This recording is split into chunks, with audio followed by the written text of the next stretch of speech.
ओम शांति। आज की मुरली। सौदर्शन चक्रधारी भव, तुम्हें लाइट हाउस बनना है। अपने को आत्मा समझो, इसमें गफलत नहीं करो। प्रसन्न, तुम सबसे वंडरफुल स्टूडेंट हो। कैसे?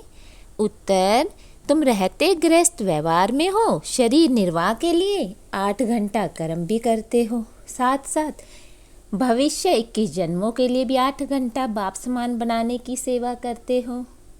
सब कुछ करते बाप और घर को याद करते हो। यही तुम्हारी वंडरफुल स्टूडेंट लाइफ है। नॉलेज बहुत सहज है, सिर्फ पावन बनने की मेहनत करते हो। ओम शांति। बाप बच्चों से पूछते हैं, नंबरवार पुरुषार्थ अनुसार मूल वतन भी नंबरवार जरूर याद आता होगा। बच्चों को यह भी जरूर याद आता होगा कि हम पहले शांति धाम के रहने वाले हैं, फिर आते हैं सुख धाम में। यह तो जरूर अंदर में समझते होंगे। मूल वतन से लेकर यह जो सृष्टि का चक्र है वह कैसे फिरता है, यह भी बुद्धि में है। इस समय हम ब्राह्मण हैं, फिर देवता, क्षत्रिय, वैश्य, शूद्र बनेंगे। यह तो बुद्धि में चक्र चलना चाहिए ना। बच्चों की बुद्धि में सारी नॉलेज है, बाप ने समझाया है, आगे नहीं जानते। अभी तुम जानते हो, दिन प्रतिदिन तुम्हारी वृद्धि होती है। बहुतों को सिखलाते रहते हैं। सेकंड का लेसन है, 84 का चक्र है। सतयुग में इतने जन्म, त्रेता में इतने जन्म, यह चक्र तो याद करेंगे ना। अपना जो पोजीशन मिला है, पाठ बजाय, वह भी जरूर याद करेंगे। बुद्धि में याद रहेगा। आत्मा को ज्ञान मिला हुआ है, आत्मा को दर्शन हुआ है, आत्मा जानती है हम ऐसे ऐसे चक्कर लगाते हैं। अब फिर जाना है घर। बाप ने कहा है मुझे याद करो, तो घर पहुंच जाएंगे। ऐसे भी नहीं कि समय तुम उस अवस्था में बैठ जाएंगे, नहीं। बाहर की बहुत बातें बुद्धि में आ जाती हैं। किसको क्या याद आता होगा, किसको क्या याद आएगा, यह तो बाप कहते हैं। और सब बातों को समेट एक को याद करो। श्रीमत मिलती है, उस पर चलना है। सौदर्शन चक्रधारी बनकर तुमको अंत तक पुरुषार्थ करना है। 21 जन्म शरीर निर्वाह के लिए। तुम जो पाठ निर्वाह हुआ है ना, वह अल्पकाल के लिए है, और यह इसका भी बहुत भारी महत्व है। जो जितनी मेहनत करते हैं उतनी ही फिर बाद में भक्ति में उनकी पूजा होती है। यह सब धारणा तुम बच्चों को ही करनी है ना। तुम बच्चे पाठधारी हो। बाबा तो सिर्फ ज्ञान देने का पाठ बजाते हैं, बाकी शरीर निर्वाह के लिए पुरुषार्थ तुम करोगे, बाबा तो नहीं करेंगे ना। बाप तो आते ही हैं बच्चों को समझाने के लिए। यह वर्ल्ड की हिस्ट्री, ज्योग्राफी कैसे कैसे रिपीट होती है, चक्र कैसे फिरता है, ये समझाने के लिए ही आते हैं। बच्चे गफलत मत करो। सौदर्शन चक्रधारी, सौदर्शन चक्रधारी अथवा लाइट हाउस बनना है। अपने को आत्मा समझना है, यह तो जानते हो। शरीर बिना आत्मा पाठ बजा नहीं सकती। मनुष्य को कुछ भी पता नहीं। भला तुम्हारे पास आते हैं, अच्छा अच्छा करते हैं, परंतु सौदर्शन चक्रधारी नहीं बन सकते। इसमें बहुत प्रैक्टिस करनी पड़ती है। तो फिर कहाँ भी जाएंगे तो जैसे ज्ञान का सागर बन जाएंगे। जैसे स्टूडेंट पढ़कर टीचर बन जाते हैं, कॉलेज में पढ़ाते हैं और धंधे में लग जाते हैं। तुम्हारा धंधा ये टीचर बनना। सबको सौदर्शन चक्रधारी बनाओ। बच्चों ने चित्र बनाया है, डबल सिर ताज राजाएं, फिर सिंगल ताज वाले राजाएं।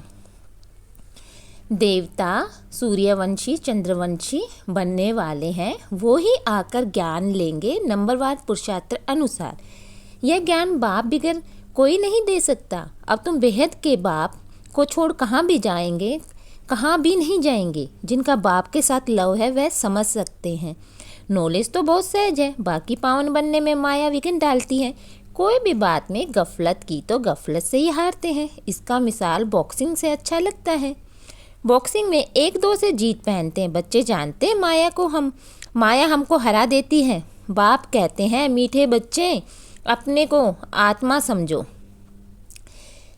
सो भी अब बाप ने ही समझाया है।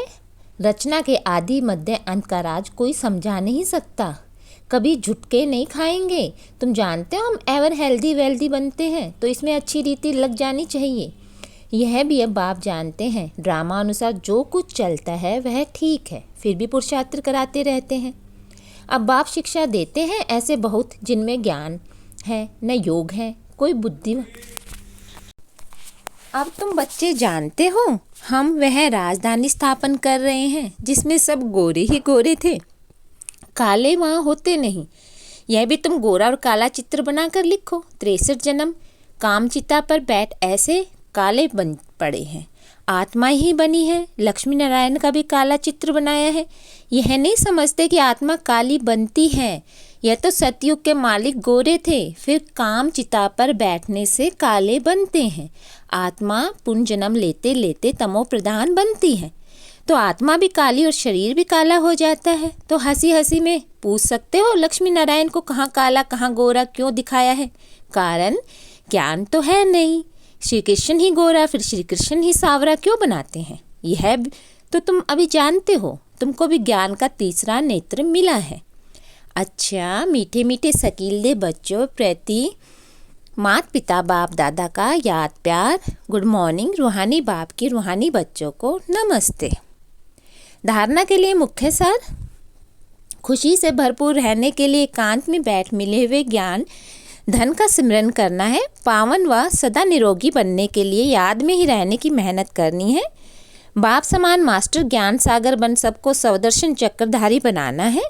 लाइट हाउस बनना है। भविष्य 21 जन्म के शरीर निर्वाह के लिए रूहानी टीचर जरूर बनाना है। वरदान, त्रिकालदर्शी स्थिति द्वारा तीनों कालों का स्पष्ट अनुभव करने वाला मास्टर नॉलेजफुल भव। जो त्रिकालदर्शी स्थिति में स्थित रहते हैं वह 1 सेकंड में तीनों कालों को स्पष्ट देख सकते हैं। कल क्या थे, आज क्या है और कल क्या होंगे, इनके आगे सब स्पष्ट हो जाता है। जैसे कोई भी देश में जब टॉप पॉइंट पर खड़े होकर सारे शहर को देखते हैं तो मज़ा आता है, ऐसे ही संगम युग टॉप पॉइंट है। इस पर खड़े होकर तीनों कालों को देखो और फलक से कहो कि हम ही देवता थे और फिर से हम ही बनेंगे। इसी को कहते हैं मास्टर नॉलेजफुल। स्लोगन, हर समय अंतिम घड़ी है, स्मृति में एवर रेडी बनो। ओम शांति।